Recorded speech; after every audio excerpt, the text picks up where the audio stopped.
मंगलम भगवान वीरो मंगलम गौतमो वने मंगलम कुंद कुंदाद्यो जैन धर्मोस्तु मंगलम सर्वमंगल मांगल्यम सर्वकल्याणकारकम प्रधानम सर्वधर्माणां जैनम जयतु शासनम। अहिंसा परमो धर्म की महावीर भगवान की प्रातः स्मरणीय परम पूजाचार्य गुरुवर श्री विद्यासागर जी मणि महाराज की जय। जी की जय।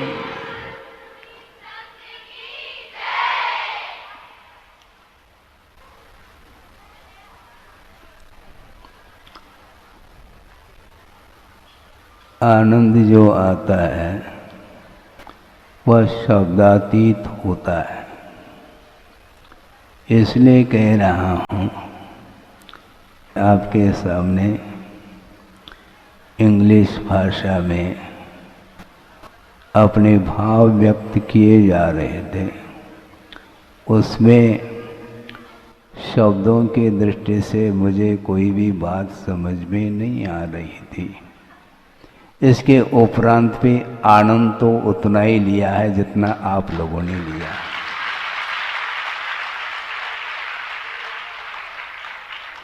क्योंकि आनंद जो आता है वह शब्दों के माध्यम से आ सकता है, किंतु माध्यम में आनंद नहीं, ये ध्यान में रहे। क्योंकि वस्तुतः न्याय ग्रंथों में जो हमें पंक्ति पढ़ने को मिलती है, उस पंक्ति को प्रसंग के अनुरूप हमने कई बार रखा है। आचार्य महाराज ने न्याय दीपिका ग्रंथ जो न्याय पर ग्रंथ है उसका स्वाध्याय वो करा रहे थे। जहाँ तक मुझे स्मृति है, सन 81 में जबलपुर के पास पाटन है और पाटन के पास एक क्षेत्र है कोणिजी क्षेत्र। हाँ बिल्कुल, वहाँ पर गुरुदेव अध्ययन करा रहे थे।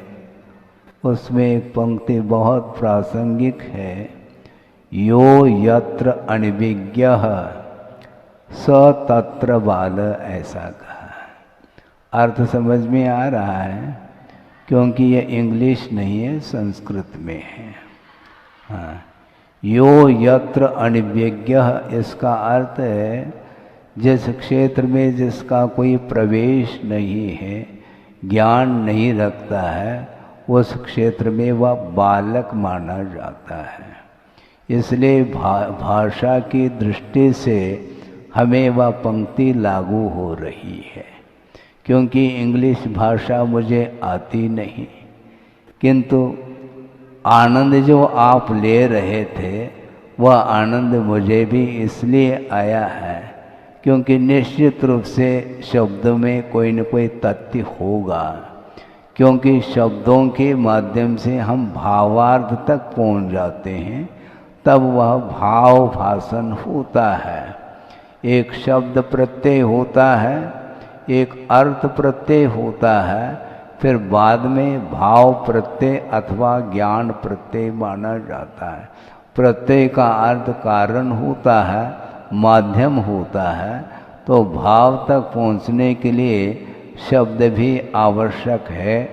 और शब्दों के माध्यम से जब अर्थ का परिज्ञान होता है, उसके बाद यदि उस व्यक्ति की दृष्टि स्वरूप की ओर जाती है, पदार्थ का क्या स्वरूप है, उस ओर जब ध्यान जाता है, उस समय सारे शब्द विश्राम उनका, उस समय जिस समय आनंद होता है, आनंद का अनुभव होता है, उस समय शब्दों की आवश्यकता नहीं पड़ती है। क्योंकि बिना शब्दों का उच्चारण किए शब्दानुच्चारणेपि स्वस्य अनुभवनम अर्थवत ऐसा कहा।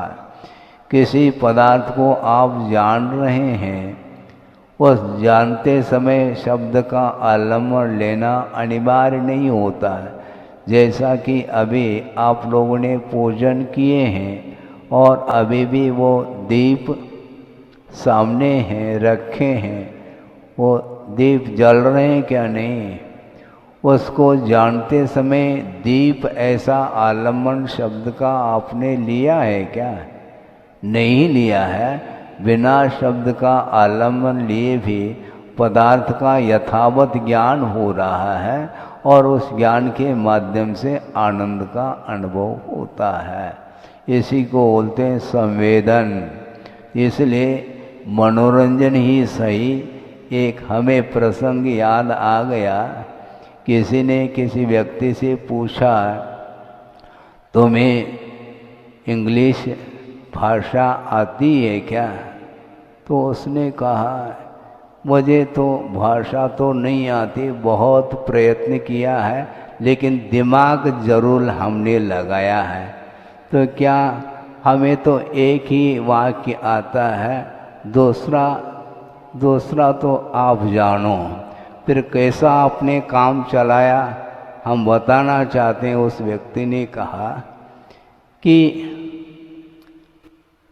जिसको इंग्लिश नहीं आ रही है वह इंग्लिश में एक शब्द का प्रयोग करके, छोटा सा सेंटेंस जिसको बोलते हैं, उसका प्रयोग करके उसने आपको मनोरंजन आपके साथ किया है।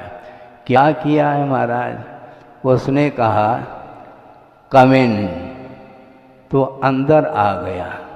अब बाहर जाने के लिए उसके पास शब्द है ही नहीं।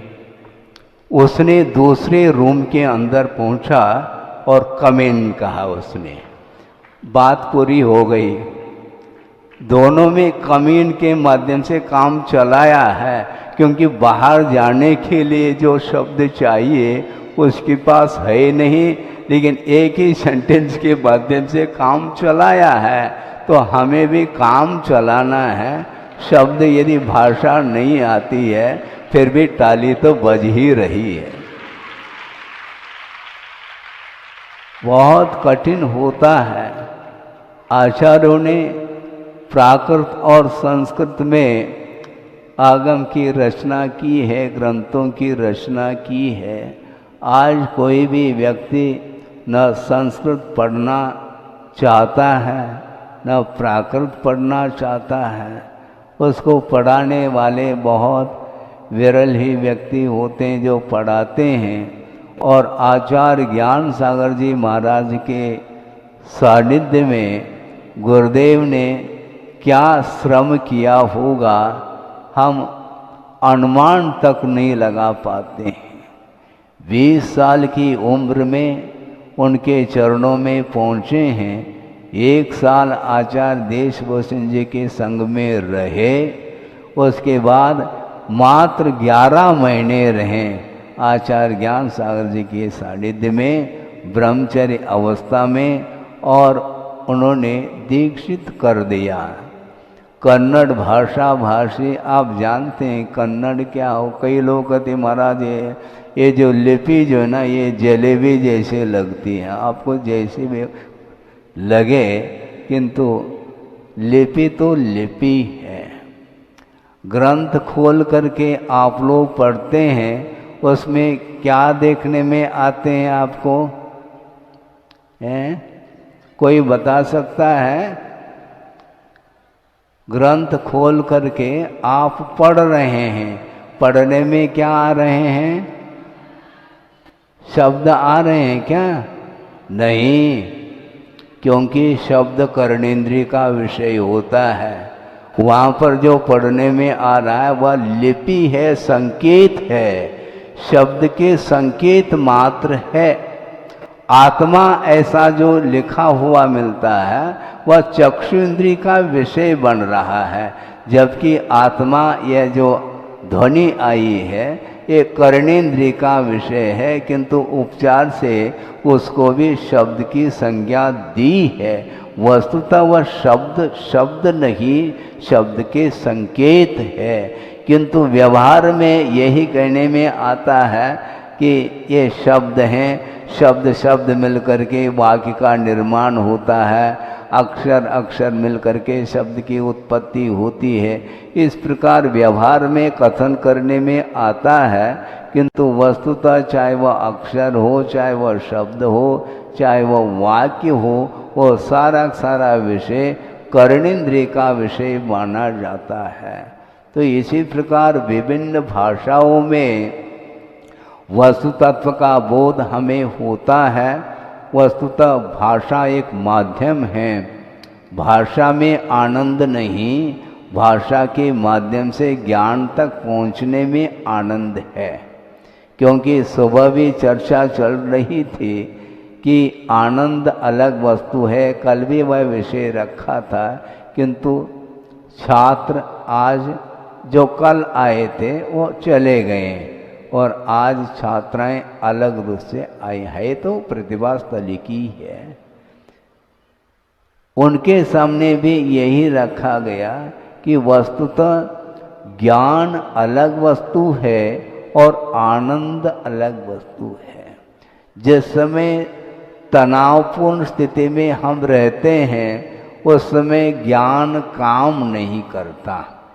ज्ञान रहता तो है किंतु वह उद्घाटित नहीं रहता, इसलिए आनंद नहीं आता है। और ज्ञान को उद्घाटित करने के लिए ही ये सारे सारे शब्दों के अथवा भाषा आदि का आलम्बन लिया जाता है। आलम्बन अलग है, आलम्बन का अर्थ साधन होता है, एक माध्यम होता है। वहाँ लक्ष्य तक पहुँचने के लिए एकमात्र साधन है, एक मार्ग जिसको बोलते हैं। मार्ग में आनंद नहीं। महाराज फिर मोक्ष मार्ग में भी आनंद नहीं है क्या? कोई पूछेगा। तार्किक व्यक्ति, बच्चे तो नहीं पहुंच पाएंगे, किंतु आप पूछ सकते हैं कि महाराज मोक्ष मार्ग में भी आनंद नहीं है क्या? क्योंकि मोक्ष मार्ग में पंचेंद्र के विषयों से उत्पन्न होने वाला जो आनंद है वह मिलेगा नहीं, एक बात। और मुक्ति है ही नहीं। मुक्ति में तो आनंद है, मुक्ति में अनंत सुख है, और मार्ग में अनंत सुख है क्या? नहीं है। तो इंद्रिय सुख मिल रहा है क्या? वह भी नहीं। तो कौन सा किस बात को लेकर के सुख का अनुभव करेगा वह मोक्ष मार्गी? बहुत बड़ा प्रश्न है। किंतु वस्तुतः मोक्ष मार्ग में सुख नहीं है, क्योंकि इंद्रियाश्रित जो सुख है वह हमारे लिए, संसार के लिए कारण है, वह छोड़ने योग्य है। इस प्रकार श्रद्धान करके मोक्ष मार्ग पर वह आरूढ़ हुआ है, तो मोक्ष मार्ग में सुख मिलेगा क्या? नहीं। वस्तुतः मोक्ष मार्ग में सुख है क्या? नहीं है। किस बात को लेकर के सुख है महाराज? आस्थागत सुख है। समझ में आ रहा है क्या? नहीं। आस्थागत सुख, और वह आस्थागत सुख ही काष्ठागत सुख के लिए कारण होता है। इन्हें पराकाष्ठा, जो सुख की जो पराकाष्ठा है वह मोक्ष में है। वहाँ पर पहुँचने के लिए, उस आनंद का, अलौकिक आनंद का, सुख का अनुभव करने के लिए आस्था जागृत करने की आवश्यकता है। और वह आस्था किसी भाषा से, आस्था का संबंध भाषा से नहीं जुड़ा, किंतु भाषातीत पहुंचने के लिए हमें श्रद्धान विश्वास करने की आवश्यकता है। और विश्वास के लिए अथवा आस्था के लिए भिन्न भिन्न भाषाओं में कोई भी शब्द का प्रयोग कर ले, हमें कोई उसमें ज़्यादा विकल्प नहीं है। क्योंकि स्वाद जो आता है वह भाषा में नहीं आता। जैसे समझने के लिए कन्नड़ में कोई शब्द है, उसका प्रयोग कर लें तो आपको कोई ज्ञान होगा क्या? नहीं होगा। किंतु आनंद जो आएगा वह भाषातीत होता है। जैसे मान लो आपने कहा आम, समस्या मेरे सामने है, अभी नहीं, पहले की बात कह रहा हूँ। आचार्य महाराज की दीक्षा हुई थी सन 68 में, और दीक्षा में तो मैं शामिल नहीं हो पाया उस प्रोग्राम में, उस उत्सव में। 20 दिन के उपरांत वहाँ पर दर्शन करने का अवसर मिला, और उसके पहले कुछ लोग पहुँच करके उस उत्सव को देखा था, और उनका परिचय हुआ होगा वहाँ के स्थानीय व्यक्तियों के साथ। वो सारे उन्हें लेने के लिए आए थे, उस समय हम भी शामिल थे। फिर बाद में दर्शन आदि किए, सब हुआ। दूसरे दिन, उस समय उम्र तो छोटी थी, हैं, बुद्धि छोटी हो बड़ी हो इससे हमें कोई प्रयोजन नहीं है, उम्र तो छोटी थी, और लगभग 10 साल की उम्र है उस समय। किसी ने पूछा कि तुम्हारा नाम क्या है? तो हमने सोचा कि नाम का अर्थ क्या है, ऐसा लगता है आम आम ऐसा कुछ बोल रहे हैं वो, जबकि आम नहीं था नाम। और मुझे नाम का अर्थ क्या होता है, हमें समस्या खड़ी हो गई। फिर हम बता नहीं पाए, तो उन्होंने सोचा संभव है इंग्लिश का प्रयोग कर लें तो कुछ समझ में आ जाए, क्योंकि इंग्लिश का ज़माना तो है ही। तो उन्होंने इंग्लिश में पूछा व्हाट इज़ योर नेम। तो हमने से पहला नाम पूछ रहे थे, अब नेम। तो हमने सोचा कि अब ये नाम ही पूछना चाहते हैं। नेम का अर्थ नाम होता, उसको हिंदी में नाम बोला जाता है। अब उसको लेकर के हमें बात समझ में आ गई। अर्थ ये है कि भाषा का जब तक ज्ञान नहीं होता है तो उस समय ऐसा ही होता है, नाम को भी आम समझ रहे हैं। ऐसा लग रहा था कि आम चाहिए क्या, ऐसा पूछ रहे होंगे वो, लेकिन उनका जो भाव था वह अलग था। इसको बोलते हैं भाषा का जब तक ज्ञान नहीं होता तब तक वह आनंद का अनुभव नहीं कर सकता।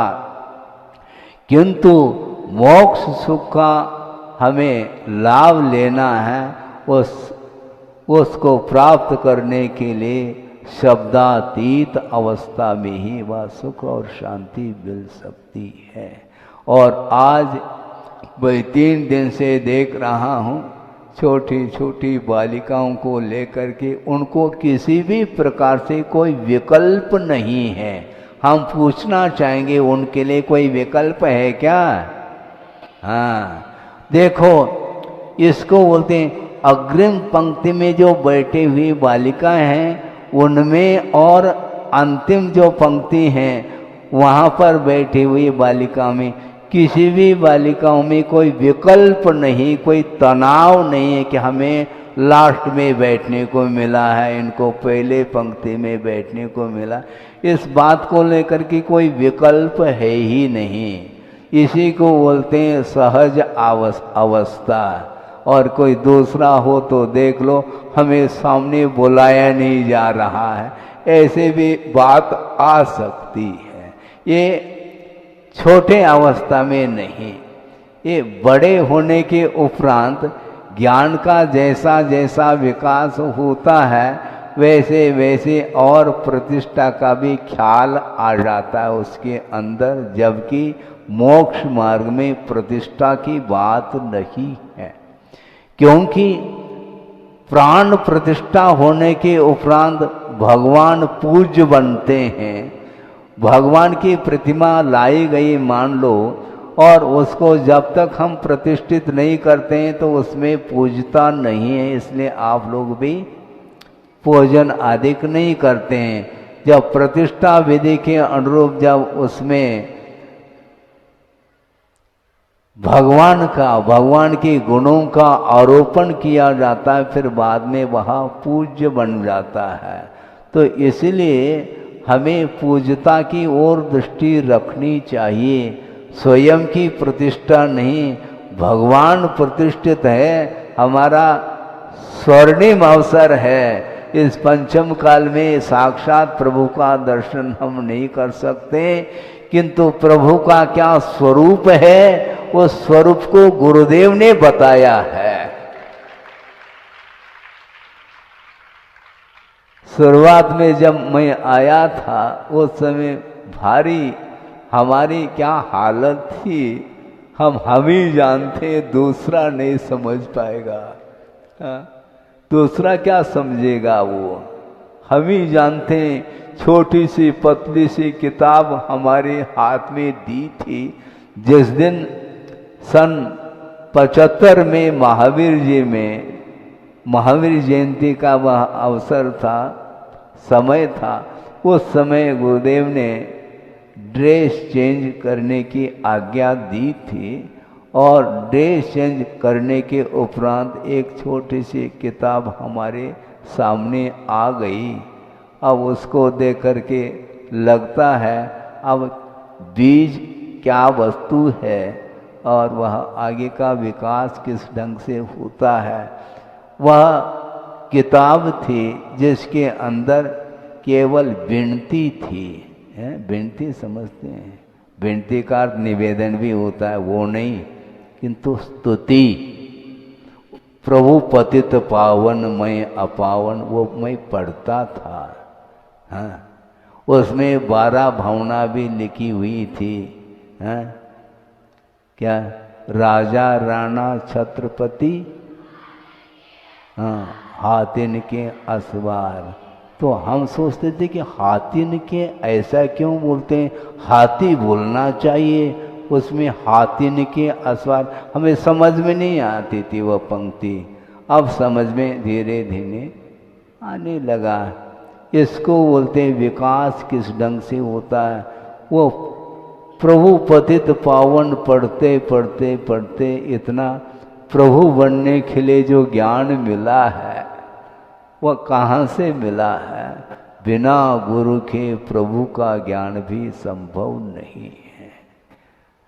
प्रभु का क्या स्वरूप है, उस स्वरूप से जो अनभिज्ञ होता है उसके लिए गुरु का आलम्बन लेना होता है। और गुरु का आलम्बन कब तक लिया जाता है, जब तक मोक्ष प्राप्त न हो तब तक गुरु का आलम्बन लिया जाता है। उसके उपरांत आलम्बन क्या, वो प्रभु के चरणों में बैठ जाता है।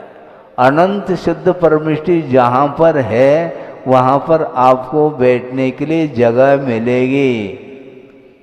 पंडाल कितना बड़ा है वो 2.5 प्रमाण है वह पंडाल, वो हाँ सिद्ध शिला, वहाँ पर जो एरिया है क्षेत्रफल है वह 2.5 45 लाख योजन प्रमाण, जो 2.5 द्वीप है उतना ही जो है वह सिद्ध, जहाँ पर सिद्ध परमिष्टि विराजमान होते वह क्षेत्र का इतना प्रमाण है।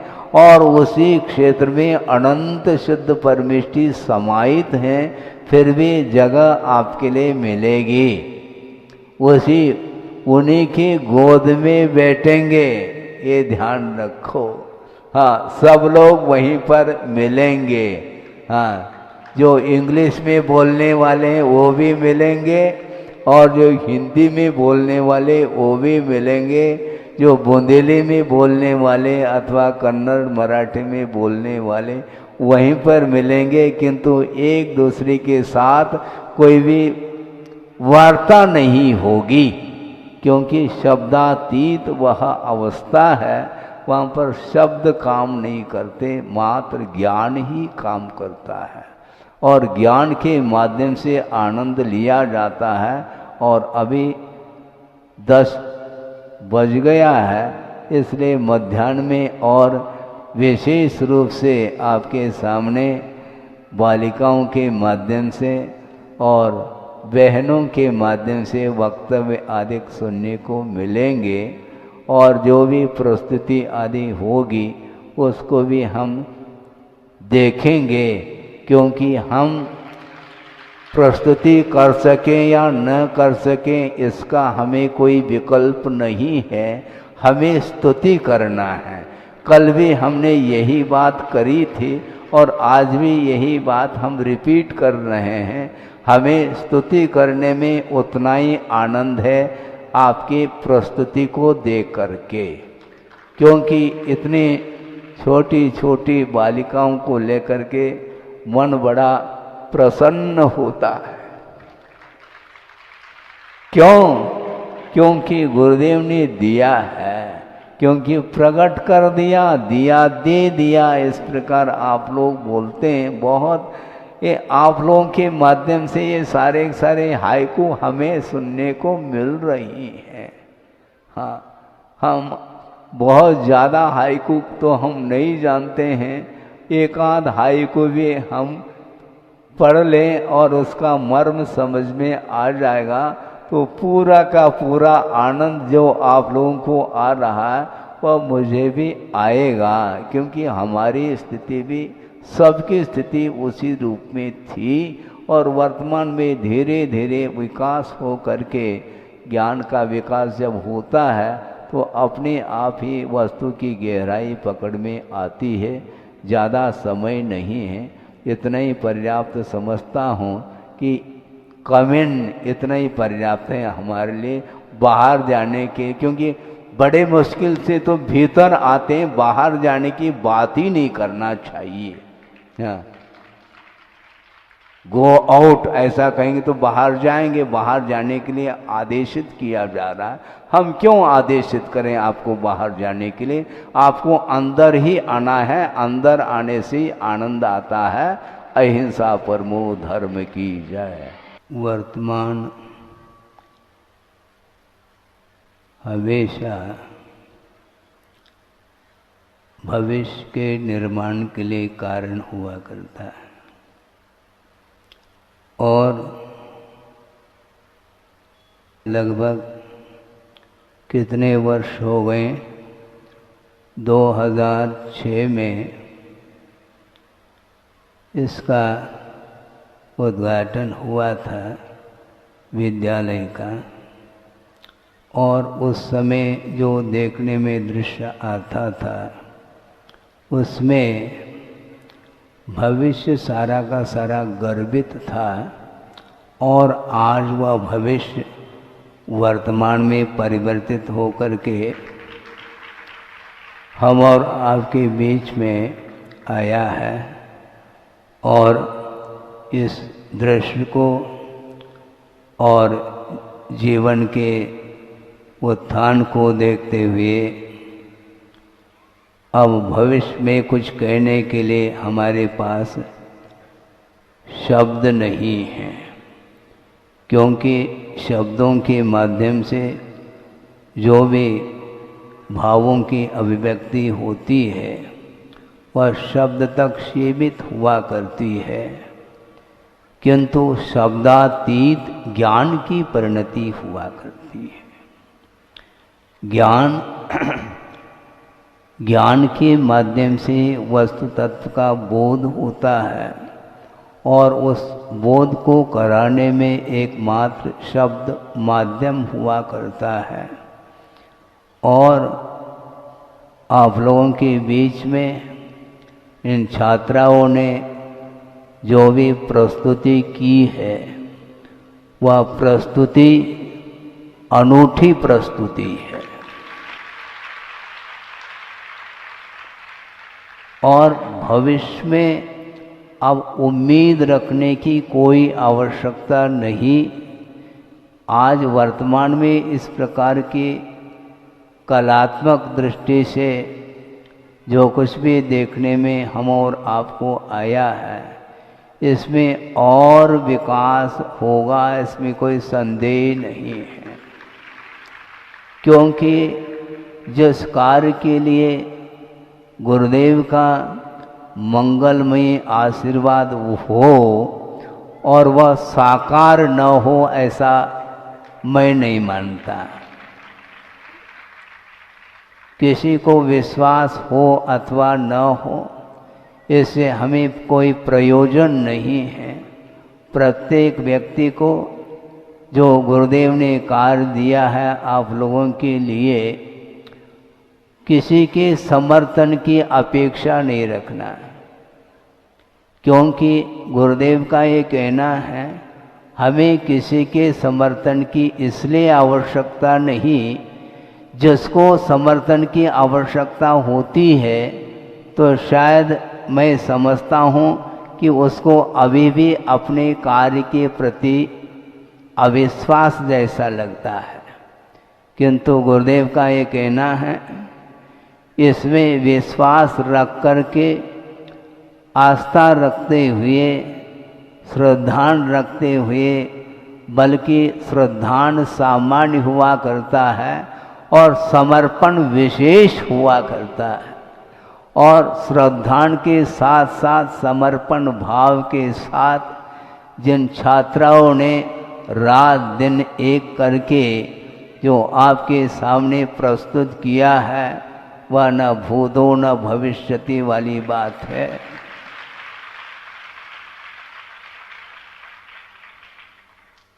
कई बार ये कहने में आता है, अभी भी हम कहना चाहते हैं कि सूर्य उदित होता है और 12 घंटे के उपरांत वह अस्त हो जाता है। 12 घंटे के लिए सूर्य का प्रकाश धरती पर आ जाता है, पुनः वापस 12 घंटे के लिए रात छा जाती है।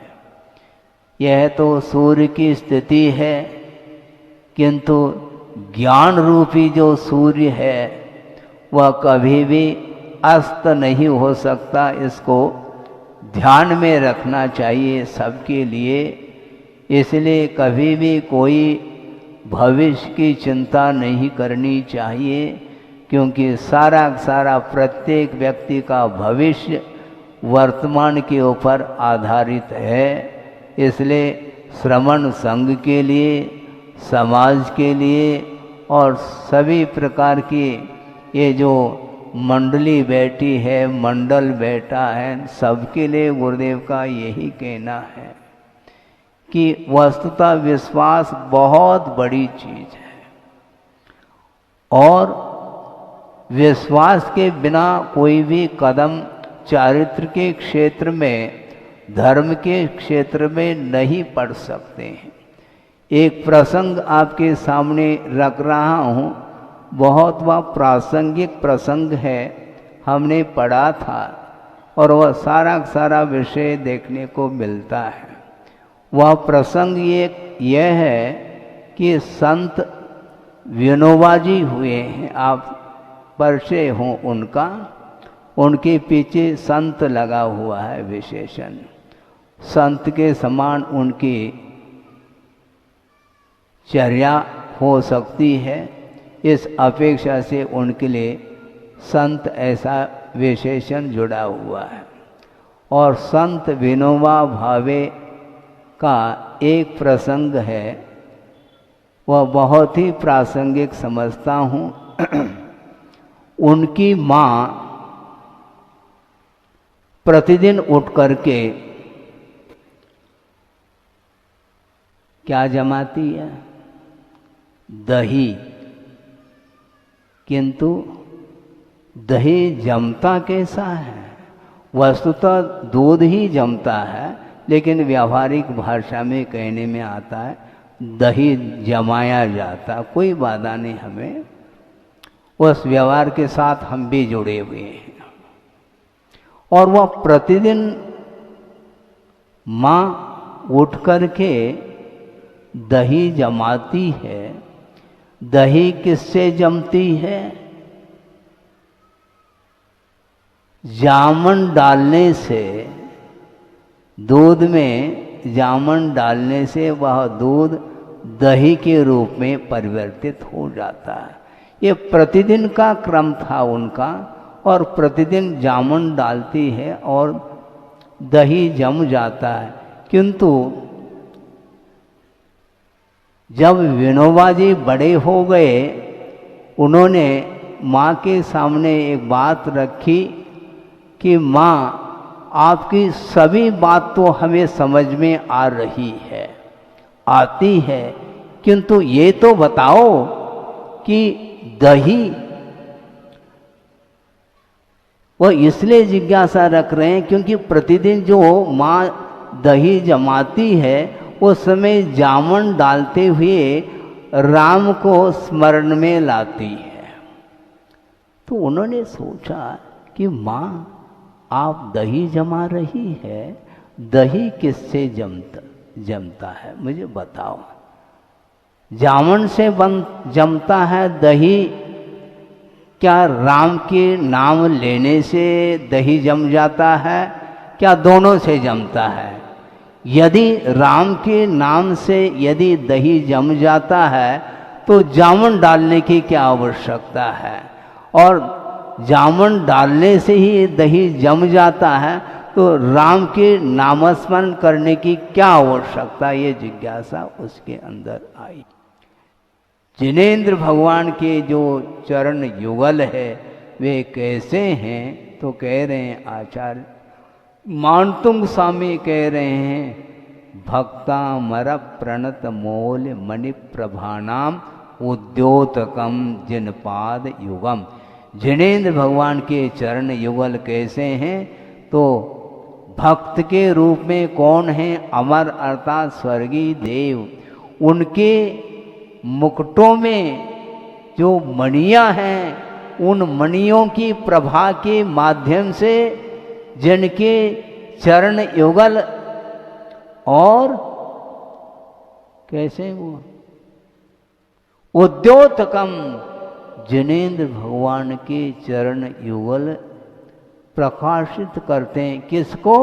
उनके स्वर्गीय देवों के मुकुटों में जो मणियां लगी हैं उनकी प्रभा को भी और प्रकाशित करने की क्षमता को लिए हुए जिनेंद्र भगवान के चरण युगल हैं। और दूसरा विशेषण क्या है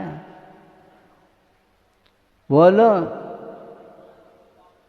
दलित पाप तमो वितानम, जिनके चरण युगल पाप रूपी अंधकार को दलित किया है, नष्ट किया है, ऐसे जिनेंद्र भगवान के चरण युगल हैं। और युवादो भवजले पतताम जनानाम आलम्बनम, ऐसा कहा।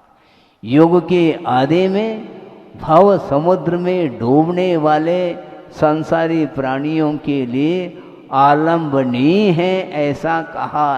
क्योंकि कोई भी व्यक्ति भव समुद्र से पार होना चाहता है तो उसको प्रभु के और गुरु के चरणों में आना अनिवार्य सिद्ध होता है। ऐसा कौन सा व्यक्ति है जो प्रभु का और गुरु का आलम्बन लिए बिना अपने आप में बिना आलम्बन के भव समुद्र को पार किया हो? संभव नहीं है। इसलिए निरंतर प्रभु और गुरु की उपासना करने से अपने भीतर जो शक्ति है, अनंत शक्ति है, अनंत पदार्थों को एक साथ जानने की जो क्षमता है वह उद्घाटित होती है, ऐसा कहा है। क्योंकि ज्ञान के माध्यम से ही सुख का अनुभव होता है, इसमें कोई दो राय नहीं। इंद्रियों के आश्रित जो भौतिक सुख मिलता है वह उसमें निरंतरता नहीं रहती है, उसमें बीच बीच में धूप और छाव की भांति, कभी धूप कभी छाव बोलते हैं, उसी प्रकार कभी असाता कर्म का उदय आता है तो संसारी प्राणी दुख का अनुभव करता है। और बीच में यदि मान लो कुछ क्षण के लिए साता वेदनी का उदय हो आता है तो अपने आप को फूला नहीं समाता। किंतु यह भौतिक सुख की बात हो गई, किंतु जो आत्मिक सुख है उसको हमें प्राप्त करना है। और आत्मिक सुख कहीं पराई वस्तुओं के माध्यम से वह सुख मिलने वाला है ही नहीं, ये भूल जाएं। हाँ, जिस प्रकार आप दुकान में चले जाते हैं और रुपया पैसा के माध्यम से कोई वस्तु को खरीदना चाहते हैं और खरीदते हैं, उस प्रकार हम आत्मिक शांति को खरीद नहीं सकते हैं। ये विश्वास का विषय है। विश्वास रखेंगे तो काम होने वाला है, नहीं तो नहीं। कदम कदम पर यदि मान लो विश्वास में अथवा श्रद्धा में कमी आएगी तो कभी भी वह आत्म तत्व पकड़ में आने वाला नहीं है। एक छोटा सा प्रसंग 2-4 मिनट में रख करके विषय को पूर्ण कर रहा हूँ, क्योंकि छोटे दिन हैं और भी कुछ कार्य हैं इस अपेक्षा से। एक बहुत अच्छा प्रसंग है कि संसारी प्राणी सुख तो चाहता है, किंतु वह सुख कहाँ पर मिलता है ये उसे ज्ञात नहीं है। एक व्यक्ति है जैसे बहुत दिन की भावना तमन्ना थी, उसका मन था कि एक बार मैं ताजमहल को देख लूं। कहाँ पर है वो? हाँ, आगरा में। ताजमहल देखने का मन हुआ उस व्यक्ति का, और उसने सोचा अब जल्दी से जल्दी एक बार देखना ही चाहिए, और वह ट्रेन में बैठ गया आगरा जाने के लिए। और बैठा है ट्रेन में, और बीच में उसको नींद आ गई। और नींद आ गई तो नींद में अब वो आगरा आ रही क्या नहीं आ रही किसको ज्ञात है। और आगे जा कर के काफ़ी समय 1-2 घंटे के उपरांत एक छोटे से स्टेशन पर वह गाड़ी रुक गई। और रुकने के बाद हुआ क्या, उस व्यक्ति के बगल में एक व्यक्ति था और उसने रेडियो ऑन कर लिया। ऑन करते ही उसमें क्या सुनने को मिला? आकाशवाणी आगरा। नींद खुल गई उस व्यक्ति की। अच्छा, आगरा आ गया। और जल्दी से जल्दी वह अपना सूटकेस लेकर के वह उतर जाता है उस छोटे से स्टेशन पर, और जल्दी से जल्दी वह रिक्शा वाले को बुला लिया कि भैया जल्दी पहुंचाना मुझे। कहाँ? ताजमहल पहुंचना है मुझे। और रिक्शा वाला सोचता है कोई बुद्धू आया हुआ फंस गया यहाँ पर इस देहात में, क्योंकि ये आगरा तो है नहीं, किंतु आगरा समझ करके वह उतरा हुआ है। चलो ठीक है, मैं पहुंचा दूंगा, लेकिन 50 रुपये लूँगा। हाँ ठीक है, मैं 100 देने के लिए तैयार हूँ। ठीक, अच्छी बात है। और उस रिक्शा वाले ने उसको बिठाया और उस देहात की 2-4 गलियों में चक्कर लगा करके उसको छोड़ दिया और बोल दिया कि आगे बढ़ो और सीधे से कहाँ थोड़ी देर आगे बढ़ो और बाईं ओर मुड़ जाओ, वहाँ पर ताजमहल आ जाएगा। और वह रिक्शा वाला चला गया। अब वह परेशान हो गया। 2-4 मिनट देखा तो अभी समझ में बात आ नहीं रही। 10 मिनट सोचा, 1 घंटा 2 घंटे से वह चक्कर लगा रहा है और 50 रुपये भी जेब में से चले गए और वह ताजमहल दिखाई नहीं दे रहा है। अब क्या करें? परेशान होकर के 1-2 घंटे वह एक स्थान पर बैठ गया, प्रतीक्षा करते करते कोई व्यक्ति आ जाए तो वह उसके माध्यम से हमें ज्ञात हो जाए। जीवन को उन्नत बनाने के लिए जो सात्विक जीवन, आदर्श जीवन जीने के लिए गुरुदेव ने जो प्रकल्प रखा है उसको और 4 चांद लगाना चाहिए। अभी प्रतिभा स्थली मुख्य रूप से जबलपुर है, उसके बाद डोंगरगढ़ है, इंदौर है, रामटेक है और ललितपुर भी है। ललितपुर पास है यहाँ से। इंदौर तो बहुत दूर है, लेकिन दूर और पास से कोई मतलब नहीं। जिस दिन संकल्प मन में आया, चाहे वो इंदौर हो चाहे ललितपुर हो, वो सब पास ही है, बिल्कुल पास है, फिर कोई है ही नहीं। हाँ बिल्कुल, इसमें क्या दो राय है। खुश रहो, प्रसन्न रहो, और गुरुदेव ने जो आशीर्वाद दिया है और उनकी भावना को साकार बनाने के लिए हम लोग भी कटिबद्ध हैं और आप लोग भी कटिबद्ध रहो, क्योंकि गुरुदेव के भावना के अनुरूप हमें भी काम करना है, क्योंकि हमारे लिए भी बहुत कुछ पेपर लिखने के लिए उन्होंने दिए हैं, वो हमें लिखना है और आप लोगों को भी दिया है, और उसी प्रकार आप लोगों को भी लिख करके अपने जीवन को आगे बढ़ाना है, जिसके माध्यम से धार्मिक संस्कार के माध्यम से भवांतर तक हम इस प्रकार धार्मिक संस्कार लेते चले जाएंगे तो निश्चित रूप से हम जो चाहते हैं उसकी उपलब्धि हो सकती है, और हमें और कुछ भी नहीं चाहिए, क्योंकि संसार में बहुत सारे पदार्थ आप लोगों को मिल सकती हैं,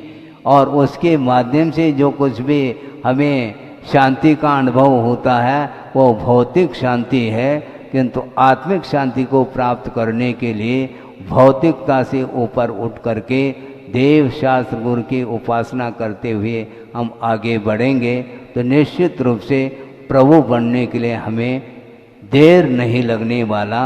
सब लोगों के पास वही प्रभुत्व शक्ति विद्यमान है, उसको उद्घाटित करने के लिए मोक्ष पथ पर आगे बढ़ने की आवश्यकता है।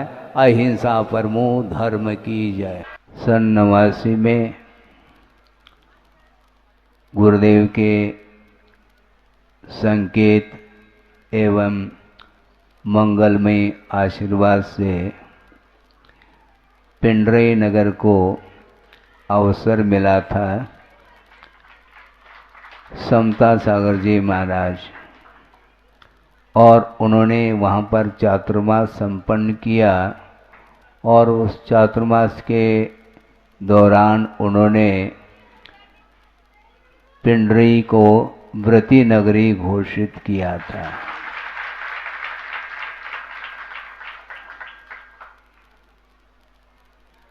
पिंडरी नगर है, महानगर हो अथवा न हो, व्रतियों की अपेक्षा से उसको महानगरी कहा जा सकता है।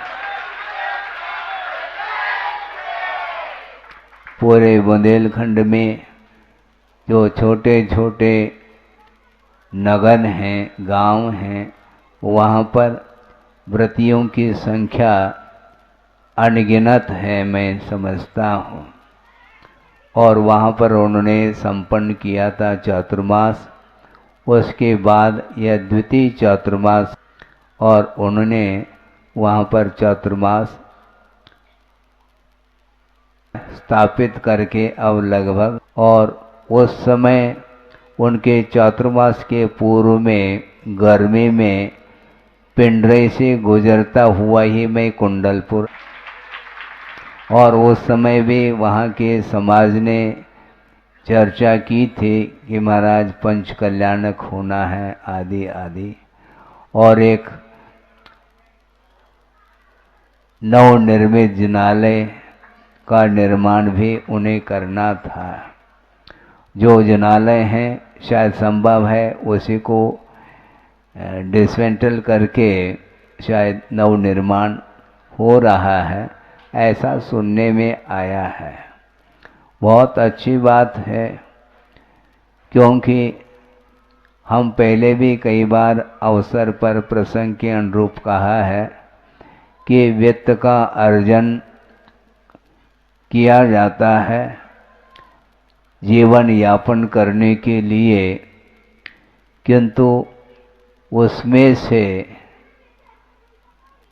उस वित्त का सदुपयोग जिनालयों के निर्माण में और जिनालय में बिंब को स्थापित करने के दृष्टि से जो वित्त का सदुपयोग करता है उसका पुण्य सामान्य पुण्य नहीं, सातिशय पुण्य का उदय होता है। बिना सातिशय पुण्य के उदय के इस प्रकार धार्मिक आयोजनों में आयतनों के निर्माण में वित्त का व्यय बहुत कम होता है, किंतु वर्तमान में हम देख रहे हैं पिंडरे हो चाहे वो बुढ़ार हो, और बाद में नंबर आता है राजधानी के लिए।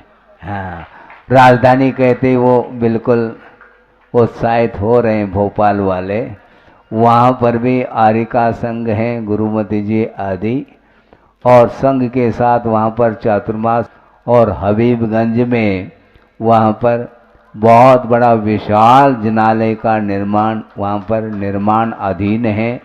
और गुरुदेव के आशीर्वाद से ये कार्य हो रहा है।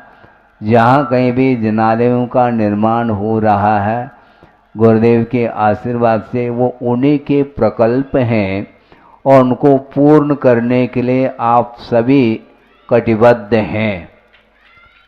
और यहाँ पर भी स्वर्णोदय का निर्माण हो रहा है। यहाँ पर जिनालय स्वर्णोदय नाम दिया है, और यहाँ पर समोसर जिनालय और सहस्त्रकूट का भी निर्माण होने जा रहा है। इस प्रकार जगह जगह जिनालयों का निर्माण और उसमें बिंब को स्थापित करके पुण्य का अर्जन आप लोग कर रहे हैं। उस धार्मिक कार्यों को देख करके हमारा मन भी अत्यंत प्रसन्न हो जाता। इसलिए होता है कि उस कार्य को मूर्त रूप जो दे रहे हैं वो आप ही लोग दे रहे हैं। उसमें अपना क्या है, क्योंकि वित्त का अर्जन आप लोगों ने किए, और उस अर्जित वित्त के प्रति कोई मोह नहीं रखते हुए करोड़ों रुपयों का व्यय करके जिनालयों का निर्माण आप लोग कर रहे हैं। और मुझे प्रसन्नता का अनुभव इसलिए होता है कि मोह जब आप लोगों का क्षीण होता हुआ देखता हूँ तो मन ऑटोमेटिक मन में प्रसन्नता आती है। मोह क्षीण होना खेल नहीं है बंधुओं, क्योंकि जहाँ पर चारों ओर भौतिक वातावरण हो और उस बीच में बैठ करके भी परिवार के लिए संस्कार देना और उन धन इत्यादि के प्रति जो लगाव है उसको कम करना, ये खेल नहीं है, क्योंकि विपरीत वातावरण है। जहाँ पर तीर्थंकरों का विहार होता है वहाँ पर तो पूरा का पूरा धार्मिक वातावरण देखने में आता है, और उनके समोसरण में तो कहना ही क्या है। वहाँ पर देवगति के देव और देवांगनाएं सारे सारे नृत्य करती रहती हैं।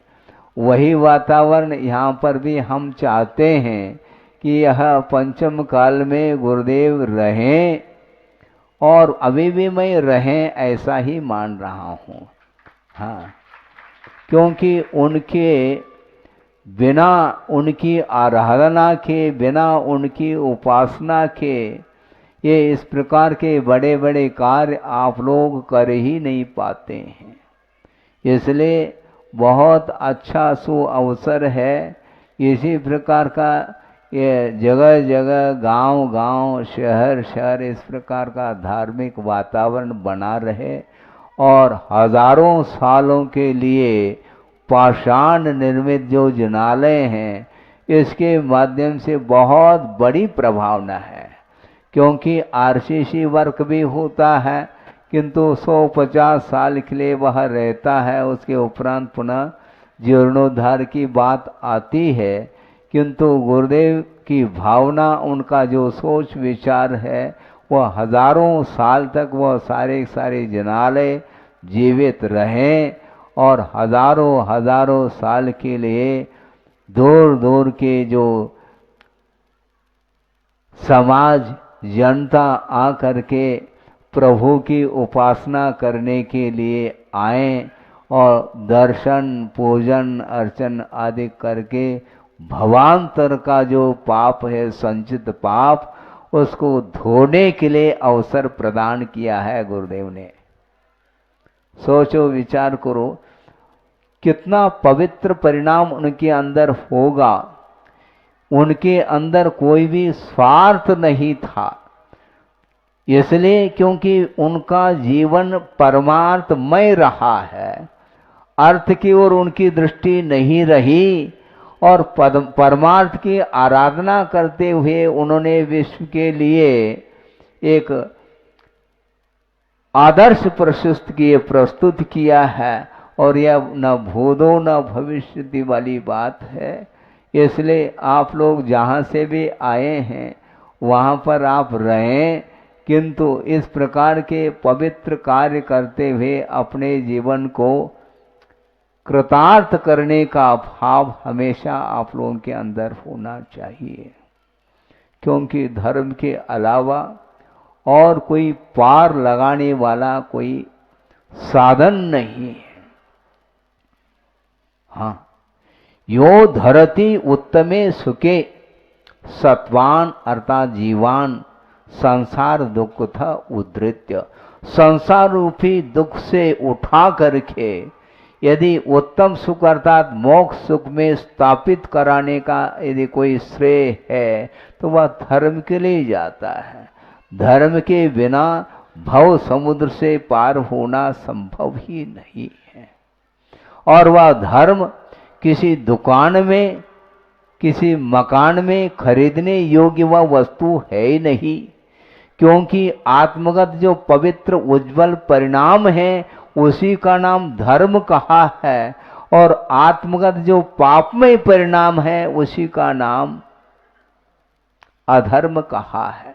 अधर्म और धर्म की व्याख्या संक्षिप्त यदि व्याख्या आपको पढ़ना है तो इतना ही है।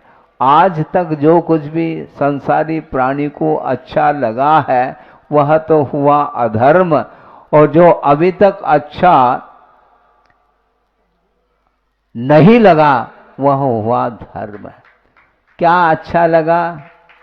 अधर्म ही अच्छा लगा है, तभी तो संसार में परिभ्रमण कर रहा है। अब आंखें खुल गई हैं, ज्ञान नेत्र हैं, ज्ञान की किरण जिसको बोलते हैं, और उसके माध्यम से ही आत्मा का दर्शन करने का अवसर मिल रहा है। चारों ओर अंधकार फैला हुआ है संसार में, और उसी संसार में रह करके भी आप लोग आत्मा का दर्शन करने के लिए लालायित हैं, क्योंकि आत्मा का दर्शन बिना वीतराग धर्म की आराधना के संभव नहीं है। और वीतराग धर्म की आराधना करने के लिए ये जो पर्याय मिली है, और यह पर्याय ये अतीत का बहुत बड़ा पुरुषार्थ रहा है आप लोगों का, और उसी धर्म की आराधना के फल स्वरूप ही ये जैन कुल मिला है आप लोगों के लिए, जिसको उत्तम कुल बोलते हैं। हाँ, बहुत सारे कुल हैं, किंतु उन कुलों में पैदा होने से कोई भी धर्म का अर्जन करने का कोई भाव नहीं होता। कितने जीव है संसार में, किंतु धर्म से परिचय नहीं उन्हें।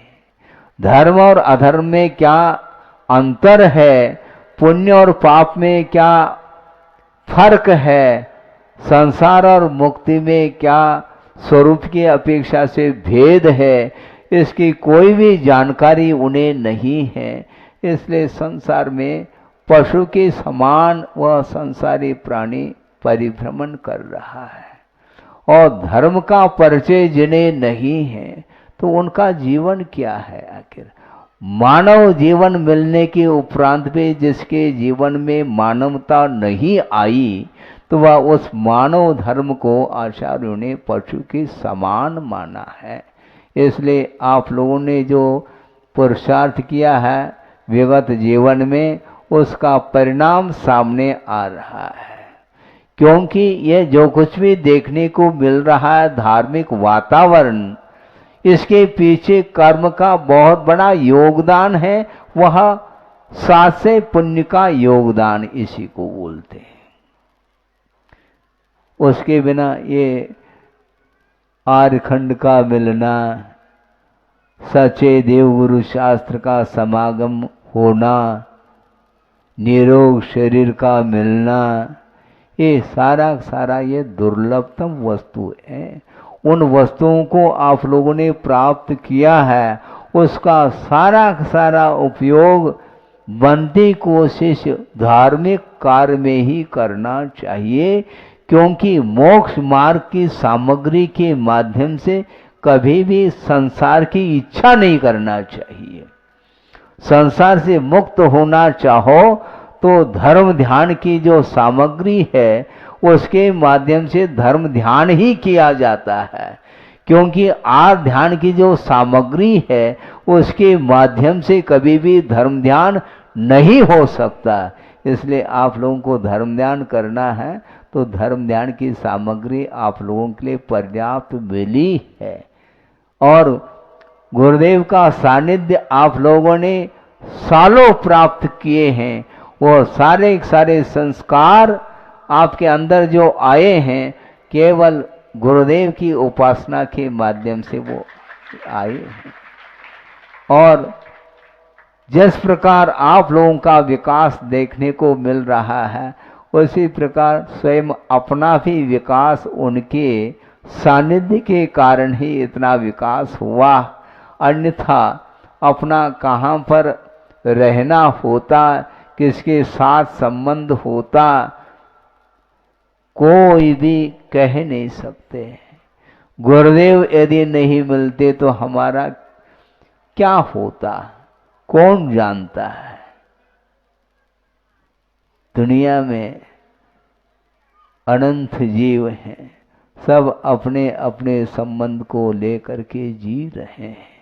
संयोग के कारण ही संसार का निर्माण होता है, और संयोग से जिसका मुख मुड़ गया है उसके लिए अब संयोग अर्थात संसार का विनाश करने के लिए संयोग का विच्छेद करना होता है। और विषय और कषायों के साथ संबंध अनादिकालीन है संसारी प्राणी का, उसका विच्छेद करने के लिए ही पुरुषार्थ करना है। और आप लोग जहाँ पर भी रहना हो रहें, हमारे कहने से आप रह नहीं रहें, अपनी इच्छा के अनुरूप रहें, किंतु वहाँ पर रह कर के भी बहुत कुछ उद्धार आत्मा का किया जा सकता है, और आप कर भी रहे हैं। क्योंकि उस भौतिक वातावरण के बीच में रह कर के भी धार्मिक परिणामों का उत्पन्न होना बहुत कठिन होता है। वह श्रवण से भी वह कठिन कार्य मैं मानता हूँ श्रावक की अपेक्षा से। महाराज ये कैसी बात है, इसलिए कह रहा हूँ क्योंकि मैं तो अकेला हूँ और आपके साथ परिवार लगा हुआ है। इसके बाद भी धार्मिक परिणाम आपके अंदर है। दुकान में आप रहते हैं, मकान में रहते हैं, परिवारों के बीच में रहते हैं, और बहुत सारे जो नाते रिश्ते इत्यादि हैं उनके बीच में रह करके भी धर्म साधना या धर्म की आराधना आप कर रहे हैं, कम बात थोड़ी है। हाँ, विपरीत वातावरण में रह करके धर्म साधन करना बहुत कठिन होता है। और आचार्यों ने ये भी कहा है, चतुर्थ काल में दीर्घ सहनन के साथ जो साधना करने वाले साधक होते हैं उससे भी अधिक साधना विपरीत वातावरण में रह करके जो करता है वह उसकी तुलना में इसकी मौलिकता है। इसलिए क्योंकि विपरीतता में भी सजग है। आचार्य महाराज का ये कहना है, मान लो आप जमीन पर लेटे हैं तो आप गिर सकते हैं क्या? महाराज जमीन पर लेटे तो गिरने का क्या सवाल है। बैठे हैं तो अनबैलेंस होकर के गिर भी सकते हैं, चक्कर आने से भी गिर सकते हैं, किंतु जो लेटा हुआ व्यक्ति है उसको चक्कर भी आ जाए तो गिरेगा नहीं वो, क्योंकि वह जमीन पर लेटा हुआ है। तो रिस्क कहाँ है? लेटने में कोई भी असावधानी नहीं हो सकती यदि जमीन पर लेटा है तो। किंतु जमीन से ऊपर उठना प्रारंभ हो गया मान लो, तो निश्चित रूप से कदम कदम पर आपको सावधानी की आवश्यकता पड़ती है। कोई वाहन पर चल रहा है तो उसके लिए और सावधानी की आवश्यकता पड़ती है। अर्थ ये है कि अनुकूल वातावरण में रह करके धर्म साधन करने के लिए हमें ज़्यादा मेहनत नहीं करनी पड़ती है, किंतु विपरीत वातावरण में भी रुचि के साथ, लगनशीलता के साथ जो धर्म की आराधना कर रहा है उसके माध्यम से बहुत विशेष जो है पुण्य का अर्जन होता है। इसलिए आप लोग दूर दूर से विभिन्न प्रकार के पिंडरई है, बुढ़ार है और भोपाल है और पता नहीं कौन कौन, हम ज़्यादा तो सुनो, आप लोग आकर के जा रहे हैं, किंतु कुछ लोग ऐसे हैं यहाँ से वो जा नहीं रहे। हाँ, ऐसे भी है क्या? हाँ है, सतना वालों को पूछो। हाँ, 24 घंटा 2-2.5 महीने से मैं देख रहा हूँ, यहीं पर क्षेत्र पर ही वो धर्म ध्यान कर रहे हैं और संघ के लिए जो कुछ भी वैयावृत्ति सेवा इत्यादि के माध्यम से पुण्य का संचय कर रहे हैं। और इतना ही नहीं, यहाँ तक मैं कहना चाहता हूँ, अभी आपके सामने जो 2 लाइन बोलने के लिए खड़े थे वो कौन थे सबको ज्ञात है, भोपाल के हैं वो।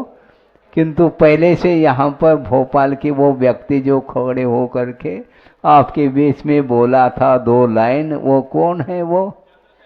हाँ सुनो, उनकी आवाज तो देखो, जबकि 3 दिन का उपवास उन्होंने किया है, 3 उपवास, ज्यादा तो नहीं है। हमने सुना था इसलिए कह रहा हूं, जितना सुना था उतना कह रहा हूं। 3 उपवास करने के उपरांत भी आवाज में कोई अंतर नहीं देखने में आया। इसी को बोलते हैं लगनशीलता। वो व्रती है, प्रतिमाधारी है। कितनी प्रतिमा है? हाँ, 7 प्रतिमा है, क्योंकि आप धर्म के साथ रह रहे हैं। हाँ, धर्म के साथ हैं, 7 प्रतिमा का पालन करते हुए उपवास आदि के साथ आप धर्म ध्यान कर रहे हैं। ये सारा का सारा ये अच्छे क्षेत्र खजुराहो का ये प्रभाव है।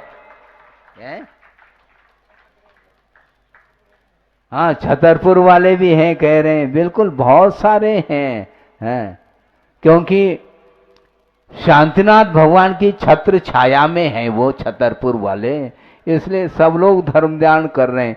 इसी प्रकार जो भी जहाँ से आए हैं वो निश्चित रूप से गुरुदेव के जो विकल्प हैं, प्रकल्प हैं, उनको पूर्ण करने में वो अपने जीवन पूरे सर्वस्व को न्यौछावर कर लें तो बहुत ही अच्छा होगा।